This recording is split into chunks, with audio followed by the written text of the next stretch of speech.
Les bontés de l'Éternel. Ces messages, bien-aimés, a pour objectif d'exhorter le peuple de Dieu à continuer à croire en l'Éternel, à lui faire confiance, à continuer à chercher l'Éternel, quelles que soient les difficultés, quels que soient les moments difficiles que tu traverses, que tu continues encore à espérer, à croire à l'Éternel et à le chercher. Ces messages, en deuxième lieu, ces messages ont pour objectif de te pousser, toi qui vois le merveille de Dieu dans ta vie. Ces messages ont pour objectif de t'amener à la louange, car Dieu aime la reconnaissance de son peuple. Quand Dieu te fait du bien, il faut apprendre à le louer et à le remercier. N'attends pas de voir des montagnes pour louer Dieu, même dans des petites choses qu'on voit tous les jours. Apprends à voir Dieu, la présence de Dieu dans ta vie et à le louer. Ce message est aussi pour toute personne qui est rétrogradée. C'est un appel du Seigneur, que le Seigneur t'appelle ce matin à ne pas continuer à rester dans ton coin, mais à revenir vers l'Éternel, ton Dieu, car il est plein d'amour et plein de bonté. L'Éternel ne veut pas la mort du pécheur, mais il veut son salut. Ces messages, bien-aimés, comme j'ai dit en troisième lieu, c'est ça. Nous devons savoir que notre infidélité ne changera jamais la fidélité de Dieu. Il demeure fidèle. Même si nous marchons dans la voie d'infidélité, Dieu reste fidèle. Il reste fidèle. Acclamons le Seigneur. Les bontés de l'Éternel. Nous sommes dans le psaume, chapitre 65, le verset 5 à 6. Le psaume 65, le verset 5 à 6 nous dit ceci. Heureux est celui que tu choisis et que tu admets en ta présence pour qu'il habite dans tes parvis. Nous nous rassasierons du bonheur de ta maison, de la sainteté de ton temple. Dans ta bonté, tu nous exauces par des prodiges, Dieu de notre salut, espoir de toutes les extrémités lointaines de la terre et de la mer. Acclamons la parole du Seigneur notre Dieu. Heureux celui que tu choisis et que tu admets dans ta présence pour habiter dans tes parvis. Nous nous rassasierons du bonheur de ta maison. Alléluia. Nous nous rassasierons du bonheur de ta maison. Nous devons savoir, selon ce psaume, la psalmiste nous enseigne quelque chose d'important. Que c'est lui qui demeure dans la présence du Seigneur. C'est lui qui est présent. C'est lui qui cherche la présence de Dieu. Il goûtera. Il mangera. Il se rassasiera du bonheur de la maison de Dieu. La bénédiction, les bonnes choses sont dans la maison de Dieu. Et lorsque nous parlons de la maison de Dieu, nous voyons Dieu. Alléluia. Lorsque nous parlons de la maison de Dieu, nous ne voyons pas un homme, mais nous voyons Dieu parce que cette maison est appelée maison de Dieu. C'est dans sa présence que l'homme se rassasie. C'est dans sa présence que tu obtiens tout ce dont tu as besoin. C'est dans la présence de Dieu que Dieu nous rassasie du bonheur. Et là, le verset 6 nous dit, dans ta bonté, tu nous exauces par des prodiges. Dans sa bonté. Dans la bonté de Dieu, Dieu nous exauce. Dans la bonté de Dieu, Dieu nous répond dans nos prières. Dans la bonté, dans sa bonté, le Seigneur nous donne ce dont nos cœurs ont besoin. Il nous exauce pas seulement, mais par des prodiges. Dieu fait des miracles. parce qu'il est bon. La bonté, c'est quoi? La bonté est la qualité de quelqu'un qui est bon. C'est la qualité de quelqu'un qui est bon. Et lorsque nous parlons de la bonté de l'Éternel, nous voulons dire ceci, que c'est le caractère de ce Dieu-là qui est bon. J'aimerais que tu dises ce matin que Dieu est bon pour moi. Dieu est bon pour toi. Dieu est bon pour moi. La bonté a pour synonyme la bienfaisance, la bienveillance, la charité ou l'amour. Lorsque nous parlons de la bonté de Dieu, nous voyons aussi l'amour de Dieu. La Bible nous dit, car Dieu a tant aimé le monde. Dans ce monde, c'est toi, c'est moi, c'est chacun d'entre nous. Car Dieu a tant aimé le monde, il a donné son Fils unique. Dieu aime. Il est bon, notre Dieu. Ce matin, bien-aimé, j'aimerais que tu réalises l'amour de Dieu dans ta vie. Et donc, si nous regardons dans la Bible, nous voyons que la bonté s'adresse ou s'applique essentiellement à Dieu. Lorsque nous voyons dans la Bible, de Genèse à Apocalypse, la bonté s'applique à Dieu. Alléluia. Pour dire tout simplement qu'il est bon. La bonté n'est pas une notion abstraite ou idéale. Elle exprime ce que Dieu est. Elle exprime ce que Dieu est. J'aimerais que tu comprennes ça. Dans sa nature, dans la nature de Dieu, nous voyons la bonté.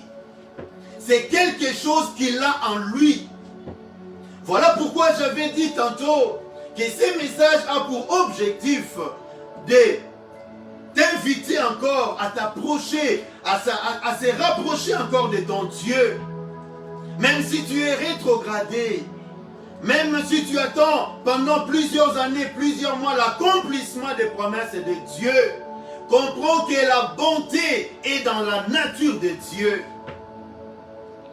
Voilà pourquoi nous disons que dans la Bible, la bonté s'applique à Dieu, parce que c'est sa nature. Alléluia.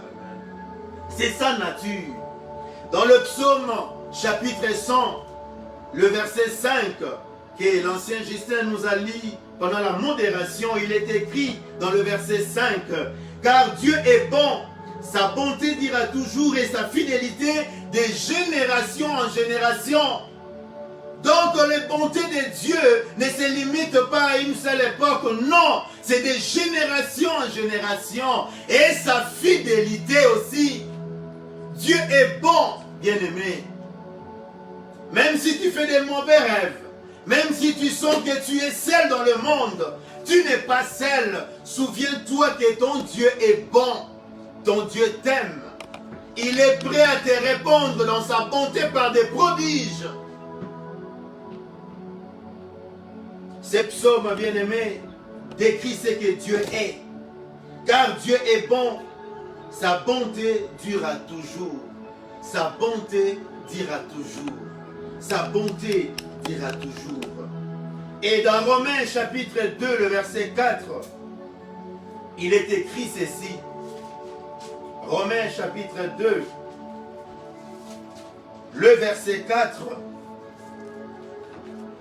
Où méprises-tu les richesses de sa bonté, de sa patience et de sa longanimité, ne reconnaissant pas que la bonté de Dieu nous pousse à la repentance. La bonté de Dieu. La première chose que j'avais dit à l'introduction, qui est dans la Bible, lorsque nous parlons de la bonté s'applique à Dieu.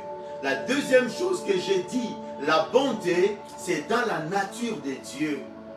Et ici, l'apôtre Paul nous le confirme encore. Il nous dit que les bontés de l'Éternel nous pousse à la repentance. Cela veut dire quoi? Les bontés de Dieu, son amour, lorsque tu réalises, tu vois les bienfaits de Dieu dans ta vie, ces bienfaits ne doivent pas te pousser à l'orgueil. Les bienfaits de Dieu ne doivent pas te pousser dans l'immoralité. Le bienfait de Dieu ne doivent pas te pousser à commettre des choses infâmes. Mais le bienfait de Dieu, la bonté de Dieu a pour objectif de conduire le peuple de Dieu à la repentance.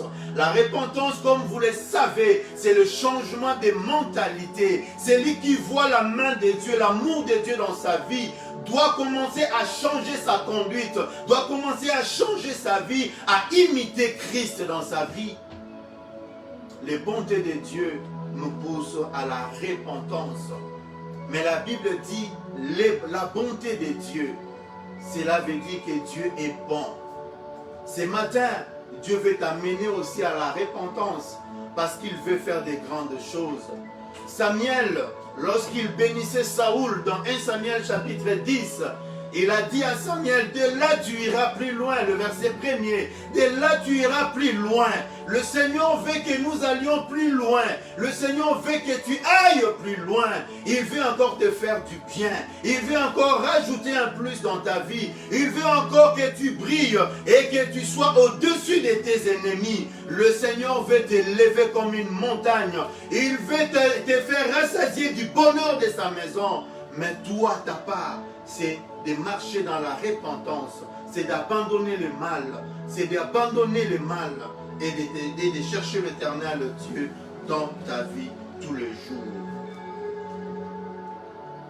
La Bible le confirme, comme nous l'avons dit tantôt encore, que la bonté s'applique à Dieu. Lorsqu'un homme est venu voir Jésus, nous sommes dans Marc chapitre 10, le verset 18, il dit, bon maître, que faut-il faire pour hériter le royaume des cieux? Jésus lui dit, pourquoi m'appelles-tu bon? Un seul est bon, c'est Dieu.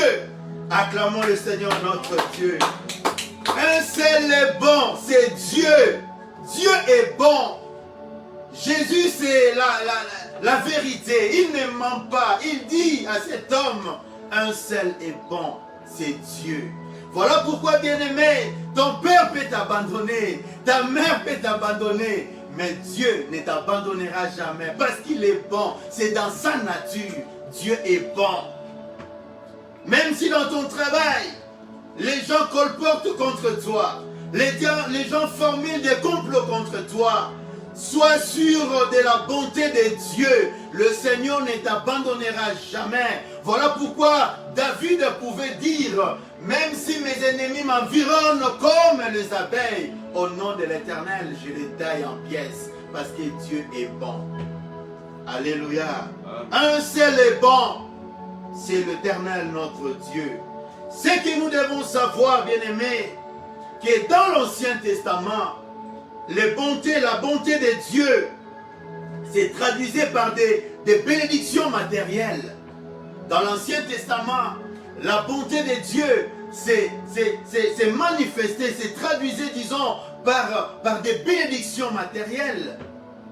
À chaque fois que Dieu intervenait dans la vie d'une personne, c'était pour faire du bien à ces gens-là.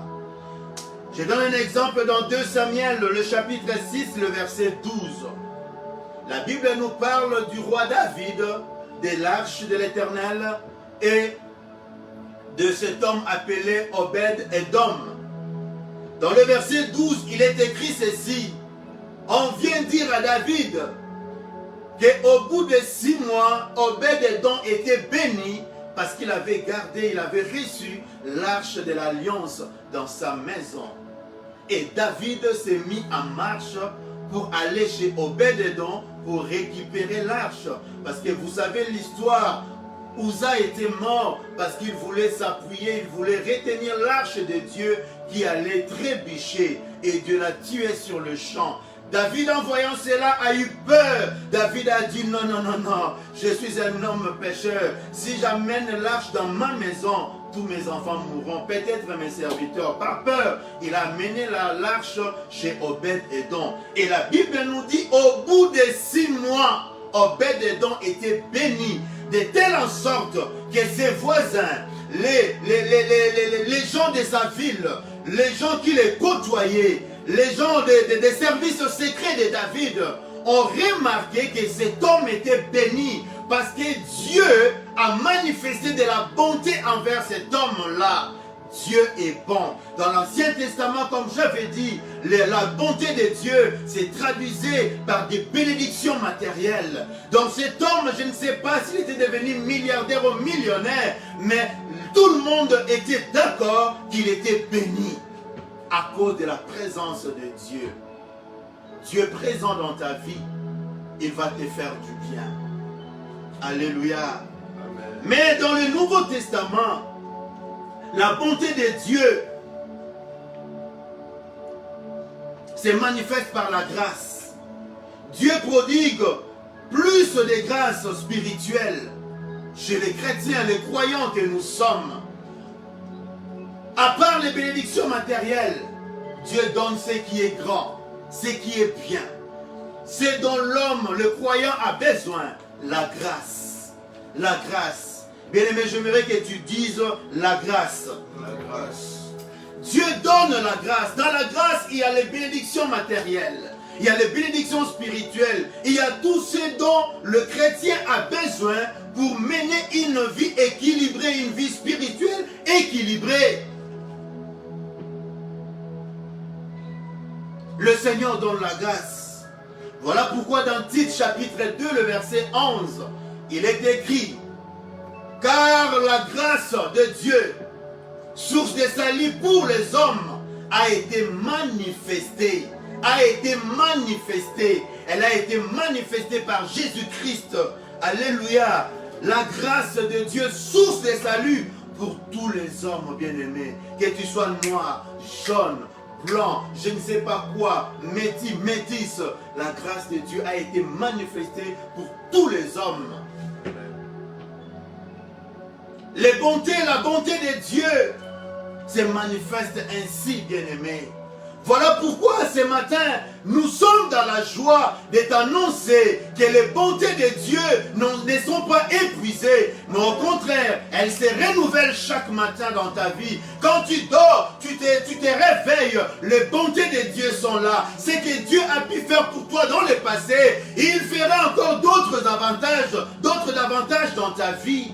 Car Dieu ne se répète pas. Il est un Dieu à 1000 facettes. Alléluia. Amen. Dieu est un Dieu à 1000 facettes. Comme j'ai dit tantôt à l'introduction, que notre fidélité ne changera jamais la fidélité de Dieu. Dieu est bon parce que la bonté est dans sa nature. L'homme peut changer. Il peut être bon à un moment, mais à un moment il peut être mauvais ou méchant. Mais Dieu reste bon. Parce que la bonté, c'est sa nature. Il est bon. Alléluia. Amen, amen. Amen. Dieu dans sa bonté, il ne refuse pas. Il ne refuse rien à ceux qui le craignent. Nous sommes dans le psaume chapitre 34, le verset 10. Il est écrit: craignez l'Éternel, vous ses saints, car rien ne manque à ceux qui les craignent. Psaume chapitre 34, le verset 10. Rien ne manque à ceux qui les craignent. Bien-aimé, toi qui crains l'Éternel, toi qui observes le commandement de Dieu, toi qui t'éloignes de la transgression ou de la désobéissance de la parole de Dieu, même si tu traverses des moments difficiles comme Job, continue à demeurer saint.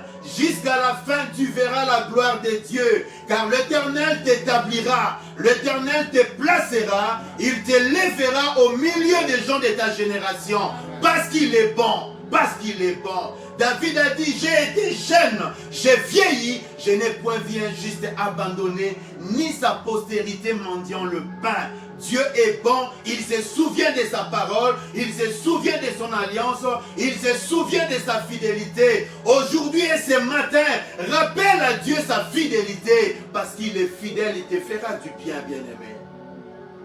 Il te fera du bien. La Bible nous dit, craignez l'Éternel, vous c'est ça. Nous devons craindre l'Éternel. Nous devons obéir à la parole de l'Éternel. Nous devons nous soumettre à Dieu. Comme Jacques nous dit, soumettez-vous à Dieu, mais résistez au diable.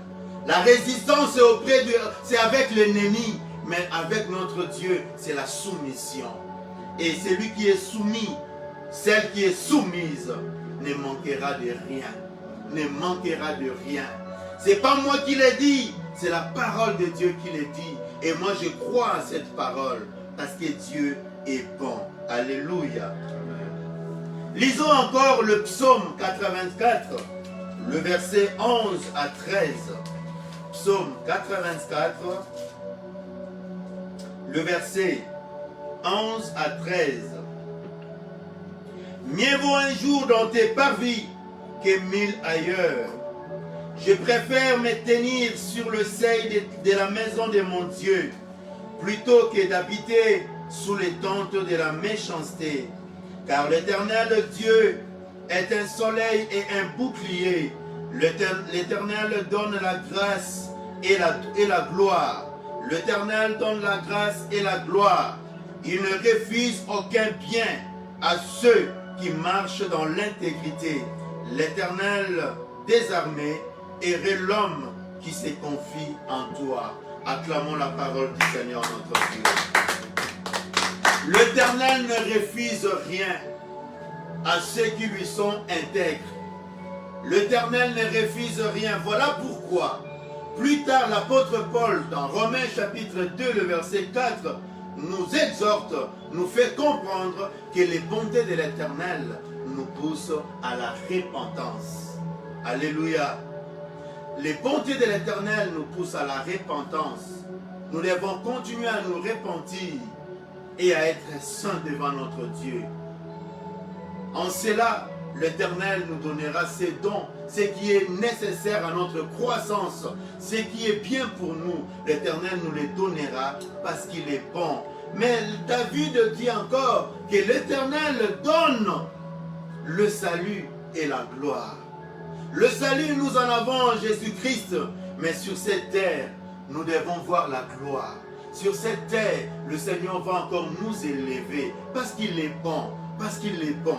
Alléluia, parce qu'il est bon. Il ne refuse aucun bien à ceux qui marchent dans l'intégrité, parce qu'il est bon. Alléluia. Pour illustrer cela, nous allons lire dans le psaume 107, le verset 1 à 43. C'est un peu long, mais nous allons aller par étapes. Psaume chapitre 107, le verset 1 à 43.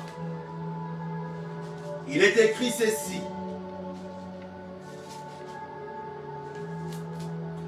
Louez l'Éternel, car il est bon, car sa miséricorde dura toujours.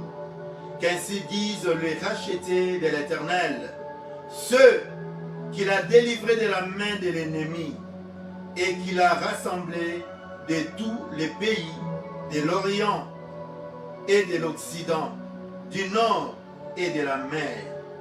Ils erraient dans le désert, ils marchaient dans la solitude, sans trouver une ville où ils puissent habiter. Ils souffraient de la faim et de la soif, leur âme était languissante.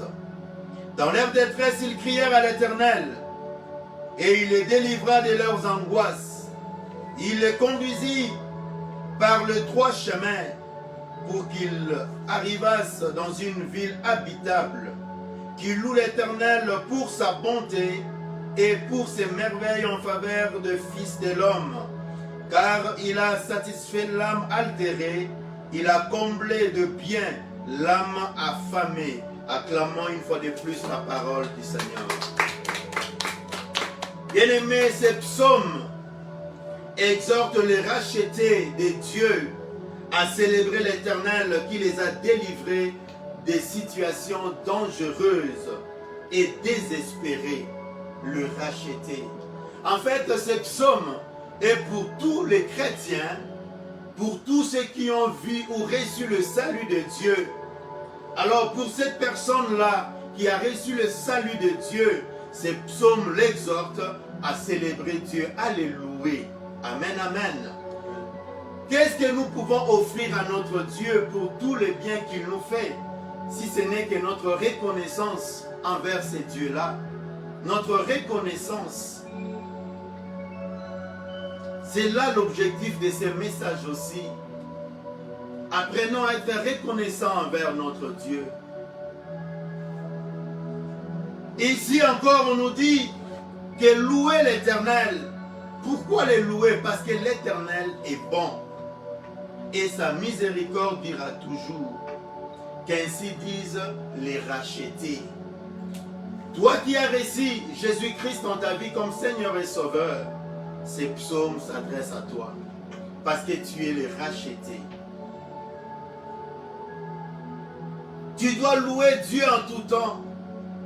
Tu dois louer Dieu dans ta vie. Mais dans ces passages, bien-aimés, il y a plusieurs observations que nous voulons relever ce matin. Donc le deuxième point, ou le troisième point, pardon, le deuxième point, j'avais dit, c'est que nous devons savoir, c'est que dans l'Ancien Testament, la bonté de Dieu c'est traduisait par des bénédictions, mais dans le Nouveau Testament, nous voyons la grâce. Troisième point, voici quelques observations que nous voulons relever ce matin. Dans le passage que nous venons de lire, dans le psaume 107, la première observation que nous voyons, si vous lisez tous les chapitres jusqu'au verset 43, vous allez voir qu'il y a 4 exemples qui illustrent le fait que Dieu répond dans les situations difficiles. Il y en a 4. La première, nous l'avons lu du verset 4 jusqu'au verset 10. Mais comme j'avais dit, nous allons aller graduellement, nous allons aller étape par étape, parce que la lecture, elle est longue. Mais dans tous ces chapitres, nous observons 4 exemples que le psalmiste nous présente. Mais ces 4 exemples illustrent le fait que Dieu répond dans des situations difficiles. Voilà pourquoi j'avais dit à l'introduction, toi qui traverses des moments difficiles, continue à espérer en Dieu, parce que Dieu est bon. Toi qui vis des moments intenses, toi qui es ballotté à gauche ou à droite par des tempêtes, par des rats de marée, continue à espérer en l'Éternel, parce qu'il est bon. Il est bon. Toi qui vis des situations que tu n'as jamais connues dans ta vie, continue à espérer en l'Éternel, car il est bon, et sa miséricorde ira toujours. Toi qui te sens seul, abandonné, continue à espérer en l'Éternel, car il est bon, et sa miséricorde ira toujours. Je ne cesserai point de le dire, Dieu est bon, Dieu est bon, Dieu est bon. C'est dans sa nature. Donc nous observons 4 exemples qui illustrent. Le premier exemple, nous les voyons du verset 4 au verset 10. On nous dit qu'ils erraient dans les déserts, ils marchaient dans la solitude, sans trouver une ville où puissent habiter. Ils souffraient de la faim, de la soif. Leur âme était languissante. Dans leur détresse, ils crièrent à l'Éternel. Et il les délivra de leurs angoisses. Il les conduisit par le chemin pour qu'ils arrivassent dans une ville habitable qui loue l'Éternel pour sa bonté et pour ses merveilles en faveur des fils de l'homme. Ça, bien-aimé, il y a 2 vérités que nous devons savoir par rapport à ces vérités, par rapport à ces versets. La première des choses, ces passages présentent notre état antérieur. Le désert, c'est l'image du monde. Ça représente le monde. Dans ces déserts, les gens souffraient de la faim et du soif. Ils n'avaient pas de quoi manger. ils avaient toujours soif. Quand vous lisez dans Jean l'histoire de la femme samaritaine, la femme samaritaine a dit à Jésus, donne-moi cette eau-là que je la boive, afin que je n'aie plus soif toute ma vie. Mais la soif, la faim représente quoi? C'est tout simplement le vide spirituel. Avant de venir en Christ, nous avons souffert de ces vides spirituels. Il manquait quelque chose en nous. Dans le désert qui est le monde, nous étions perdus. Perdus dans l'alcoolisme, perdus dans les drogues, perdus dans la débauche, perdus dans le mensonge, dans les fraudes, perdus dans le vol, perdus dans l'impudicité, perdus dans beaucoup de choses. Et malgré tout ce qu'on faisait, tout le chemin qu'on prenait, on n'était pas rassasiés. Il y avait toujours une soif en nous. Mais le Seigneur est venu à nous. Il nous a rachetés. Voilà pourquoi je dis que ce psaume, c'est pour les racheter aussi. La Bible nous dit que l'Éternel le conduisit dans un chemin pour qu'il arrivasse dans une ville habitable, qu'il loue l'Éternel. Aujourd'hui, nous sommes assis, nous sommes arrivés dans une ville habitable. C'est-à-dire dans Apocalypse 5, la Bible nous dit que Jésus nous a rachetés. Il a fait de nous des sacrificateurs et un royaume et des sacrificateurs. Nous sommes dans un royaume et nous sommes devenus des sacrificateurs. Cela veut dire quoi, bien-aimé? Cela, comme j'ai dit, ça représentait notre état antérieur. Lorsque nous n'avions pas connu Christ, lorsque nous marchions dans les ténèbres, mais aujourd'hui, nous avons connu la lumière parce que Dieu est bon. Il nous a tendu sa main, il nous a sauvés, il nous a montré le chemin par où nous devons passer, car ce chemin, c'est Christ. Dans Jean chapitre 14, oui, il est écrit, je suis le chemin, la vie et la vérité. Jésus est le chemin. Jean 14, le verset 6, il est le chemin. Alléluia. Dieu nous a rachetés. Il nous a montré le chemin. Et nous devons le louer pour cela. Parce que si Jésus n'était pas venu, si le Seigneur ne nous avait pas attirés vers lui, nous serions morts aujourd'hui. Notre vie n'aurait pas de sens. Voilà pourquoi, à cause du rachat, les rachetés, les bien-aimés, les croyants, doivent louer l'Éternel pour ses bontés. Alléluia. C'est pour ça qu'il est écrit dans le verset 8 et 9 qu'il loue l'Éternel pour sa bonté et pour ses merveilles en faveur des fils de l'homme. Car il a rassasié l'âme altérée, il a comblé de biens l'âme affamée. Aujourd'hui, bien-aimé, tu es bien assis en Jésus-Christ. Tu es béni. Souviens-toi de l'Éternel. Tu dois le louer à chaque instant. Tu dois le louer pour la personne que tu es devenu en Christ. Tu dois le louer pour la personne que tu es maintenant en Christ. Car Jésus t'a changé d'identité. Tu es devenu une nouvelle création. Alléluia. En deuxième lieu, ce passage aussi est adressé pour toute personne qui n'a pas encore reçu Jésus-Christ dans sa vie. Toi qui nous suis par Internet, sur Facebook, tu n'as pas encore reçu Jésus-Christ dans ta vie comme Seigneur et Sauveur. Tu es perdu dans le monde. Le chemin que tu as emprunté ne te rassasie pas, ne te donne pas ce que ton âme a besoin. Tu as toujours soif, tu as toujours envie de plus. Car aujourd'hui, tu peux t'enivrer de l'alcool aujourd'hui. Mais demain, en se réveillant, tu en auras encore besoin. Tu en auras encore besoin. L'alcool, la drogue, les drogues ne vont jamais te donner satisfaction. Seul est bon. La seule personne peut te donner satisfaction, c'est Jésus-Christ. Alléluia. C'est Jésus-Christ. Voilà pourquoi, bien-aimé, si tu entends cette parole ce matin, si tu entends ces messages, crie comme il est écrit dans le psaume 107, le verset 4 à 9. Dans leur détresse, ils crièrent à l'Éternel. L'Éternel le délivra de leurs angoisses. Tu es angoissé. Malgré tout ce que tu fais dans le monde sans Jésus, tu n'as rien, tu es angoissé. Jésus est capable de te délivrer de cette angoisse. Jésus est capable de te délivrer des situations difficiles dans lesquelles tu te retrouves maintenant. Mais crie vers lui, car il entend.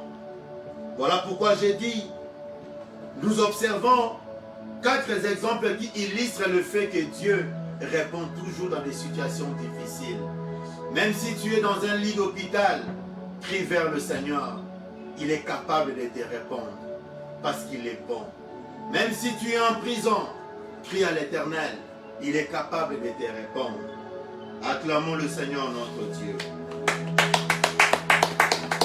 Donc voilà la première observation. Nous parle de 2 types de personnes. Celles qu'on était avant et ceux-là qui sont encore dans le ténèbre. Mais toi qui as reçu Christ dans ta vie, n'oublie pas la notion de la louange. N'oublie jamais cette notion. N'oublie jamais qui tu étais hier et qui tu es devenu aujourd'hui. Pour cela, rends grâce à l'Éternel ton Dieu. Deuxième observation, nous la voyons dans le verset 10. Toujours, j'insiste, dans le psaume 107. Nous sommes maintenant au verset 10 et le verset 16. Jusqu'au verset 16, pardon. Il est écrit ceci.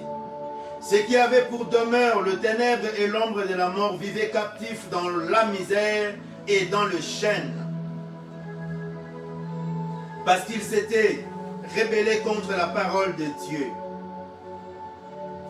Parce qu'ils avaient méprisé les conseils du Très-Haut. Il humilia leur cœur par la souffrance. Ils succombèrent et personne ne les secourit. Dans leur détresse, ils crièrent à l'Éternel et il les délivra de leurs angoisses. Il les fit sortir de ténèbres et de l'ombre de la mort. Et il rompit leurs liens. Qui loue l'Éternel pour sa bonté et pour ses merveilles en faveur des fils de l'homme. Acclamons la parole du Seigneur notre Dieu. Ceux qui avaient pour demeure le ténèbre et l'ombre de la mort vivaient captifs dans la misère et dans le chêne, parce qu'ils s'étaient révoltés contre la parole de Dieu. Contre la parole de Dieu. Bien-aimés, vous devez savoir que Dieu délivre de la prison satanique. Dieu délivre de la prison satanique. Ici, on nous décrit l'état des gens qui se sont fait avoir par le diable.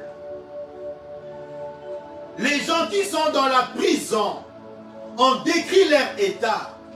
Ils vivent dans les ténèbres, dans la misère et dans le chêne. Pourquoi cet état-là? Ceux qui suivent les enseignements du combat spirituel, nous avons toujours dit que le diable ne peut pas posséder quelqu'un d'un coup comme ça. Il faut que toi-même tu ouvres les portes, que tu lui donnes accès. Et l'accès pour que le diable prenne le dessus sur toi, c'est lorsque toi-même tu pèches. Tu ouvres la porte et il rentre. Et quand il entre pour te détruire. Il va enlever la lumière qui était en toi et va mettre l'obscurité. Voilà pourquoi ici on dit, ces gens vivaient dans ces conditions parce qu'ils étaient rebellés à l'Éternel. Ils n'ont pas écouté la parole de Dieu. Toi, mon frère et ma soeur, si tu as rétrogradé, si tu as reculé, si tu t'es refroidi, ce message est pour toi ce matin. L'Éternel est bon, il ne veut pas que tu continues à demeurer dans les ténèbres, dans la misère et dans le chêne. Le Seigneur va te délivrer. Aujourd'hui, si tu cries à lui, le Seigneur étendra sa main sur toi et il te fera du bien. Parce que la bonté est dans sa nature. Dieu ne veut pas te voir malheureux. Dieu ne veut pas que l'ennemi prenne le dessus sur toi. Dieu veut te faire du bien. Dieu délivre de la prison satanique. Quelques exemples de prisons sataniques. Nous voyons des gens qui marchent dans des échecs. Tout ce qu'ils font dans leur vie ne réussissent pas. Études, commerce, travail, rien ne va. Ils ont des longs CV, travailler dans telle compagnie, telle entreprise, telle entreprise, telle entreprise. Mais si nous regardons de près, juste 2 mois, 3 mois, 4 mois, 1 mois, c'est anormal. Le Seigneur veut ta stabilité. Il y en a d'autres qui vivent des phénomènes mari et femme de nuit. Comme on nous a parlé le dimanche passé sur le démon d'Asmodée. Et dans chaque nuit, tu vis, il y a une présence qui vient te chercher. Tu as fait des grandes études. Ton diplôme ne sert à rien. Tu as cherché du travail à gauche, à droite. Ce que tu fais aujourd'hui, c'est juste des petits boulots. Mais tu as un diplôme universitaire. Rien ne va dans ta vie. Rien ne progresse. Tu sens toujours des résistances dans tout ce que tu fais. C'est anormal. Examine-toi ce matin. L'une des causes de ta situation, c'est peut-être ta désobéissance à la parole de Dieu. Si c'est le cas, tu dois crier à l'Éternel. Il est bon, il est bon. Dans le psaume 65 que nous avons lu tantôt, mais le verset 3, il est écrit: oh, toi qui écoutes les prières, tous les hommes viendront à toi. Dieu écoute les prières. Dieu écoute les prières et les exauce par des prodiges parce qu'il est bon. Alors la Bible nous dit au verset 3, tous les hommes viendront à toi. Ce matin, venons à l'Éternel notre Dieu. Il nous tend la main. Dieu délivre de la prison. Voyons l'exemple du démon de Gadara. Jésus l'a délivré des légions. Cet homme était possédé. Il vivait dans la misère, dans le chêne. Il était dans le sépulcre, loin de sa famille, loin des siens. Son état était catastrophique. Il était perdu. Mais Jésus l'a fait du bien. Parce que Jésus est bon. Acclamons le Seigneur notre Dieu. Quelle que soit la prison que l'ennemi t'a menée, Dieu délivre de la prison satanique. C'est encore possible. Il est El Shaddai, le Dieu tout-puissant. Le Dieu tout-puissant. El Shaddai est son nom. Alléluia. Troisième exemple qui illustre le fait que Dieu répond dans des situations difficiles. Nous sommes au verset 17 et jusqu'à 22. Les insensés, par leur conduite coupable et par leur iniquité, s'étaient rendus malheureux. Leur âme avait en horaire toute nourriture et ils touchaient aux portes de la mort. Dans leur détresse, ils crièrent à l'Éternel et il le délivra de leurs angoisses. Il envoya sa parole et les guérit. Il le fit échapper de la fosse, qui loue l'Éternel pour sa bonté et pour ses merveilles en faveur du Fils de l'homme. Acclamons la parole du Seigneur notre Dieu. Dieu délivre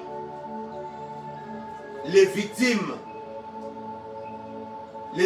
de graves maladies. Dieu délivre les victimes de graves maladies. Ici, on nous décrit l'état des gens qui sont malades, malades physiques et malades spirituels. Ces gens-là n'ont plus envie de vivre. Tu as envie de te suicider ce matin, ne le fais pas, car il y a encore de l'espoir pour tous qui vivent.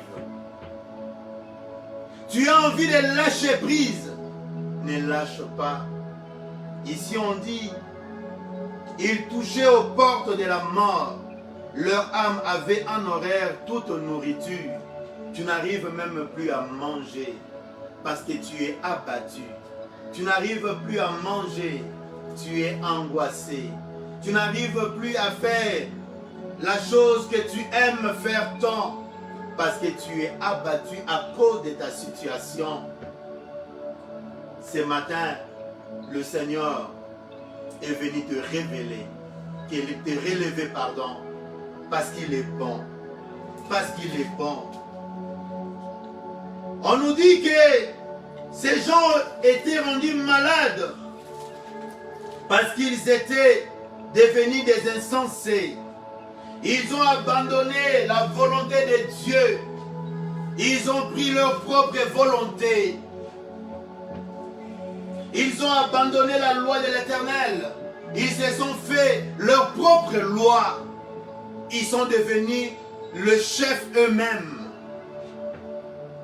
Donc cela décrit l'incrédulité des hommes. Est-ce qu'on peut voir l'incrédulité parmi les chrétiens? Oui, bien-aimés. Dans 1 Timothée chapitre 1, le verset 18 à 19, il est écrit ceci: le commandement que je t'adresse, Timothée, mon enfant, selon le commandement fait précédemment à ton sujet, selon elle, tu combats les bons combats, en gardant la foi et une bonne conscience. Cette conscience, quelques-uns l'ont perdue et ont fait naufrage à la foi. Des nombres sont Hyménée et Alexandre que j'ai livrés à Satan. Oui, peut-être qu'aujourd'hui tu as fait naufrage. Tu as abandonné la foi en Dieu. Et donc, cet abandon va t'amener dans un désert, va t'amener dans une situation où tu vas tout perdre, où tu n'auras plus envie de vivre. Car nous savons dans Jean 21, lorsque Pierre a retourné faire la pêche, oui, cette fois-là aussi, il avait pêché toute la nuit, mais il n'a rien obtenu. Mais avant, quand Jésus l'a rencontré, il avait aussi péché toute la nuit sans rien obtenir, mais il avait au moins ses vêtements. Mais quand il a rétrogradé, quand il a retourné faire la pêche à la mort de Jésus, il a perdu tout espoir. Il ne pensait pas que Jésus pouvait ressusciter. Il est allé retourner faire la pêche. Cette fois-ci-là, il a pêché toute la nuit sans rien obtenir. Mais son état, il était nu devant ses collègues, devant ses frères. Alléluia. Alléluia. Oui, bien-aimé, si tu as abandonné les voies de l'Éternel pour suivre tes propres lois, tes propres voies, pardon, tu marches dans la voie de la méchanceté. Aujourd'hui, le Seigneur te tend la main. Arrête la méchanceté. Ne désespère pas. Arrête la voie de la rébellion. Arrête de te rebeller devant Dieu. Arrête de te rebeller à Dieu. Arrête de te rebeller à Dieu. Reviens à Dieu. Il est capable de te restaurer, de t'établir, de te laver et de cacher ta nudité par sa grâce. Acclamons la parole du Seigneur notre Dieu. Quelle que soit ta maladie causée par le péché, le Seigneur est capable de te guérir de cette maladie et de te donner l'envie de vivre. Le Seigneur est capable de te guérir de cette maladie et de te donner l'envie d'espérer encore, car il y a de l'espoir pour tous ceux qui vivent. Quatrième observation qui illustre encore le fait que Dieu répond à des situations difficiles. Donc vous voyez, ceux qui étaient perdus dans le monde, ils ont crié à l'Éternel. L'Éternel les a répondus. L'Éternel les a délivrés. Ceux qui étaient dans la prison satanique, ils ont crié vers l'Éternel. L'Éternel les a répondus. Ceux qui étaient aussi dans des situations difficiles, proches de la mort, parce qu'ils étaient rebellés à la parole de l'Éternel, ils avaient abandonné la parole de l'Éternel. L'Éternel les a aussi répondus. L'Éternel répond. Ce matin, sois rassuré, l'Éternel te répondra parce qu'il est bon. Amen, amen. Quatrième exemple, c'est dans le verset 23 à 32 que vous allez lire à la maison à cause du temps. Mais là, on nous décrit l'état. En fait, c'est un exemple des gens qui naviguent à la mer. Là, il y a eu des tempêtes qui se sont levées. Mais là, c'est bien aimé, je vais aller directement au but. Ça représente quoi là? Ça représente en fait des tempêtes dans lesquelles tu es ballotté. Il y a d'autres personnes qui sont ballottées par des tempêtes. Ils subissent des raz de marée, les mouvements des vagues, ils sont instables. Oui, bien aimé, Dieu délivre de la tempête. Quelle que soit la tempête que tu traverses, Dieu délivre parce qu'il est El Shaddai, le Dieu tout-puissant. La tempête peut être puissante, mais Dieu est tout-puissant. La maladie, ton ennemi peut être puissant, mais Dieu est tout-puissant. La tempête, bien-aimée, ou les vagues représentent des échecs, des maladies, des situations difficiles dans lesquelles l'homme est confronté. Les situations dans lesquelles toi tu es confronté, les situations malheureuses, les situations qui enlèvent l'espoir, les situations qui te font pleurer, quand les enfants sont endormis, toi tu es seul dans ta chambre, tu regardes ta situation, tu commences à pleurer, tu ne sais pas où est-ce que la solution viendra, c'est à gauche, c'est à droite ou à gauche, tu es désespéré, tu n'as plus d'espoir, la lumière qui était en toi commence à s'éteindre peu à peu. Tu te sens seul, tu sens la nuit, l'angoisse t'envahir. Cette situation-là, le Seigneur est capable de le calmer. Le Seigneur est capable de te délivrer de cette situation-là. Il a déjà fait. Notre Dieu, si vous lisez le verset 23 à 32, il est écrit que c'est lui qui soulève les tempêtes et c'est lui qui apaise les tempêtes. Dans Jean chapitre 8, le verset 22 à 25, vous connaissez l'histoire, la tempête apaisée. Alléluia. La tempête apaisée. Oui, les disciples, pendant qu'ils traversaient la mer, Jésus s'endormit. Et là, pendant qu'il dormait, il y a une tempête qui s'est levée. À tel point que les disciples criaient à gauche, à droite, à la mort. Mais ils ont réveillé le Seigneur. Oui, bien-aimé, quand tu as des tempêtes, quand tu es ballotté par plusieurs problèmes à la fois, la meilleure attitude à faire, c'est de réveiller le Seigneur. C'est de crier vers lui. Jésus, en se réveillant, il a menacé la tempête et le vent s'est calmé. Alléluia. Ce matin, le Seigneur est capable de calmer les tempêtes dans ta vie. Ce matin, l'Éternel est capable de calmer toutes les vagues qui te rendent instable, toutes les vagues qui te te dérangent. Le Seigneur en est capable. Voici la première observation. Nous avons observé 4 exemples qui illustrent que Dieu répond à des situations difficiles parce que Dieu est bon. Quelle est ta situation ce matin? Deuxième observation, bien-aimés. Nous observons 2 expressions dans la Bible. Je vais aller rapidement. 2 expressions dans la Bible. La première expression, bien-aimés, ils crièrent à l'Éternel. C'est repris 4 fois dans ces chapitres. 4 fois dans ces chapitres, l'expression « ils crièrent à l'Éternel » pour dire, même dans ta détresse, même si tu traverses des moments difficiles, ne te replie pas sur soi-même, ne te replie pas sur soi, parce qu'il y en a d'autres personnes, quand ils reçoivent des mauvaises nouvelles, quand ils traversent des tempêtes ou des situations difficiles, ils se replient en eux-mêmes, ils se cachent, ils ne veulent pas contacter les hommes de Dieu, ils ne veulent pas prier, ils ne veulent pas chercher l'Éternel, ils gardent le problème dans son cœur. C'est une mauvaise habitude, bien-aimé. Quand tu as des moments difficiles, quand tu traverses des moments difficiles, quand tu as des choses qui te dérangent, la meilleure attitude à faire, c'est de crier vers l'Éternel. C'est de crier vers l'Éternel. 1 fois, 2 fois, 3 fois, c'est de continuer à crier. Ces 4 exemples représentent, nous dit tout simplement, il ne faut pas se lasser de prier. Il faut prier, il faut prier, il faut prier et continuer à prier jusqu'à la victoire finale. Alléluia. Ils crièrent à l'Éternel. Ne te replie pas sur soi. Cherche l'Éternel ton Dieu. Si tu as péché, confesse ton péché. Si tu vois que ton péché et comme un poids dans ta conscience, cherche un homme de Dieu, confesse devant cet homme de Dieu, il va enlever ce poids-là dans ta conscience et tu pourras revenir dans l'alliance avec l'Éternel, ton Dieu. La deuxième expression qui revient aussi 4 fois dans la Bible, il les délivra de leurs angoisses.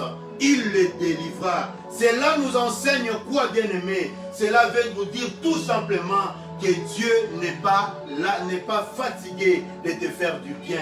Dieu ne se lasse point de nous faire du bien. Dieu ne se lasse point de nous faire du bien. Il nous a fait du bien, il nous fera encore. Et il le fera encore parce qu'il est bon. Parce qu'il est bon. Parce qu'il est bon. À 4 fois, cette expression revient toujours. Il les délivra de leurs angoisses. Tu as déjà vu une fois la main de Dieu dans ta vie?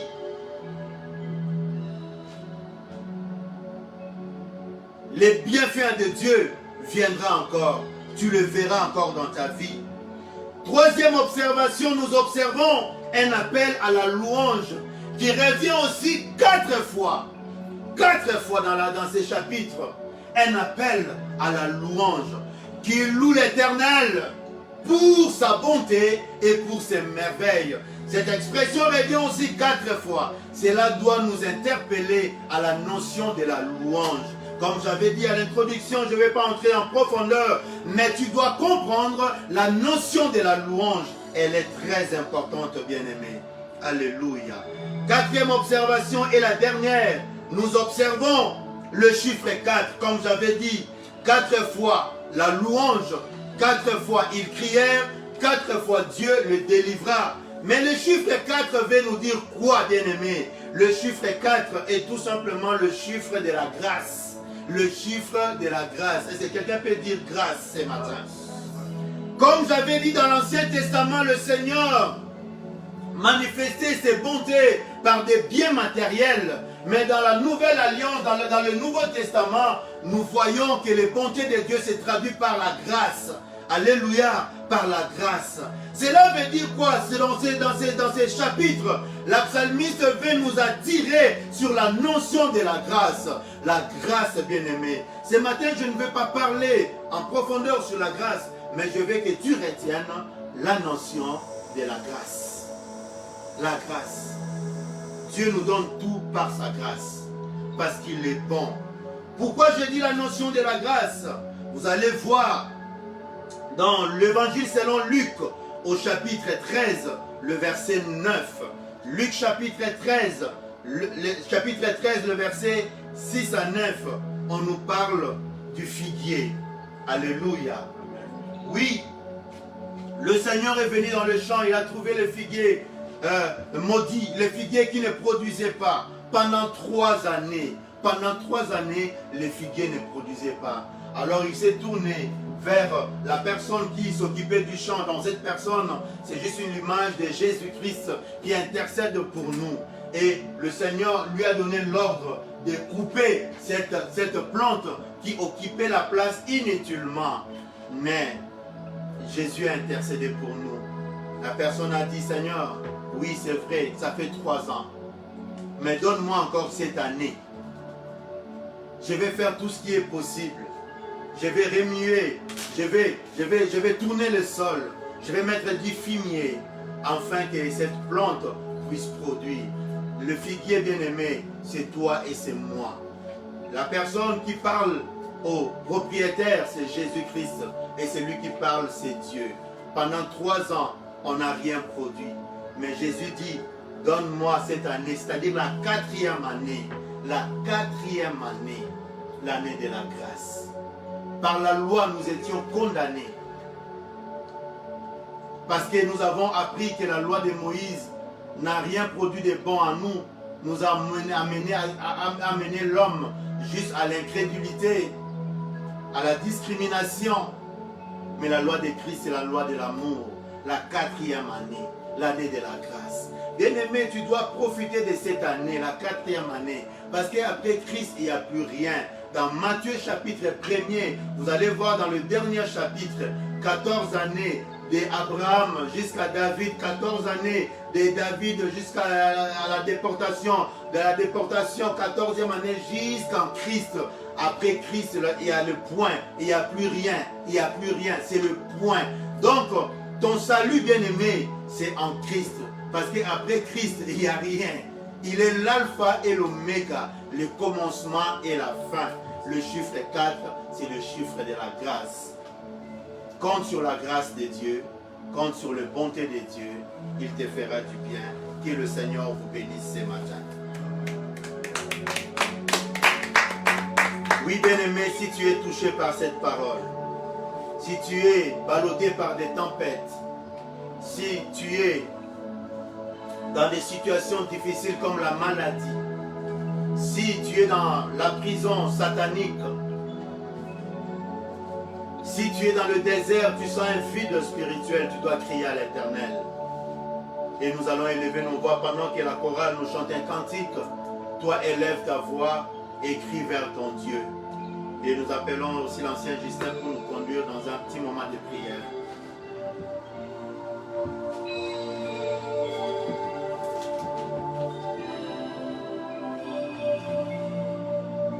Oui, c'est le moment de prier. Cette parole, ce n'est pas pour créer de mauvais sentiments à nous, mais cette parole, c'est pour que nous puissions nous tenir debout.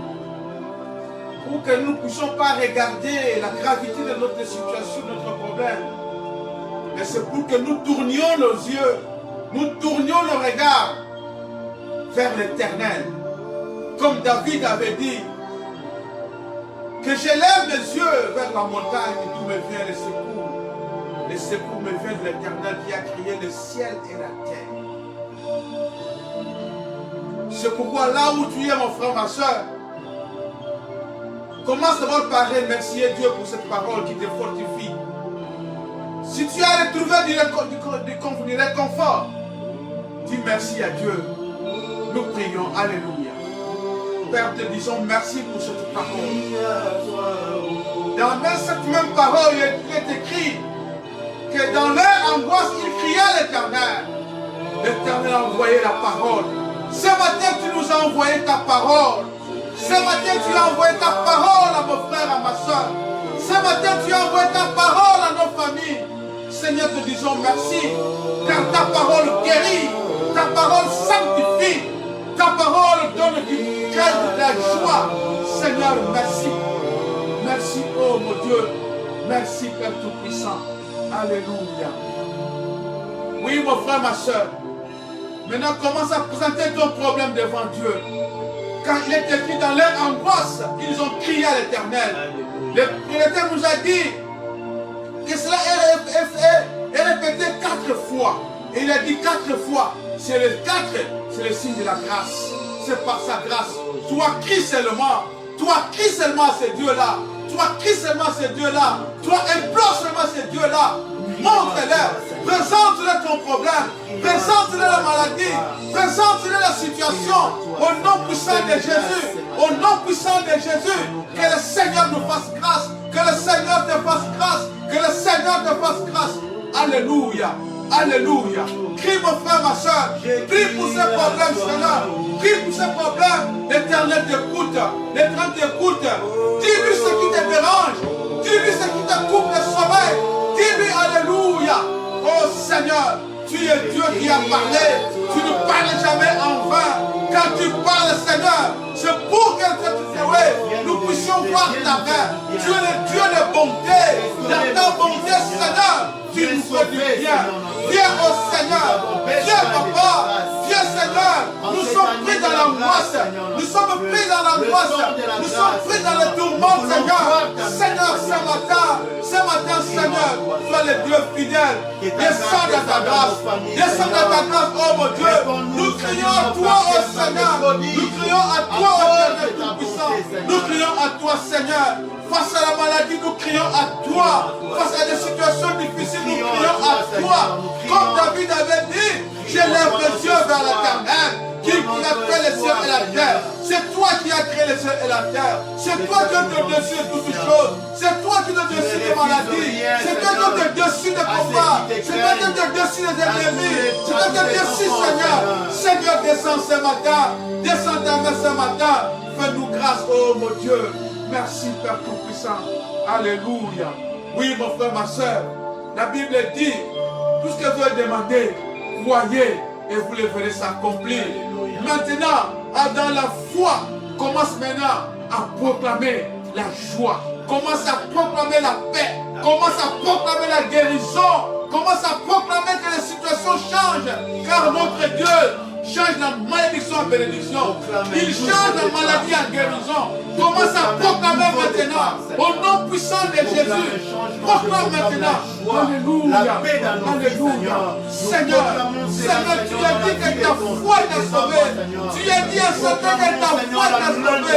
Seigneur, dans la foi de cette parole, nous proclamons Seigneur la guérison. Nous proclamons que tout puissant alléluia la paix. Nous proclamons la joie. Au nom puissant de Jésus. Au nom puissant de Jésus. Au nom puissant de Jésus. Nous proclamons la victoire. Nous proclamons la victoire. Alléluia. Alléluia. Car ta bonté vaut mieux que la vie. Vaut mieux que la vie. Car ta bonté vaut mieux que la vie. Vaut mieux que la vie. Mes lèvres célèbrent de louanges. Car ta bonté vaut mieux que la vie.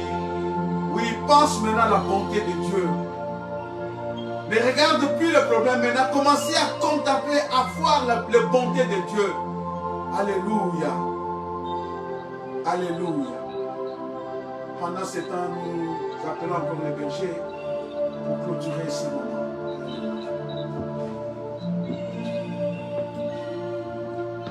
Seigneur, nous te disons merci, toi qui ne refuses pas un bienfait à ceux qui marchent dans l'intégrité, à ceux qui te sont attachés, Seigneur.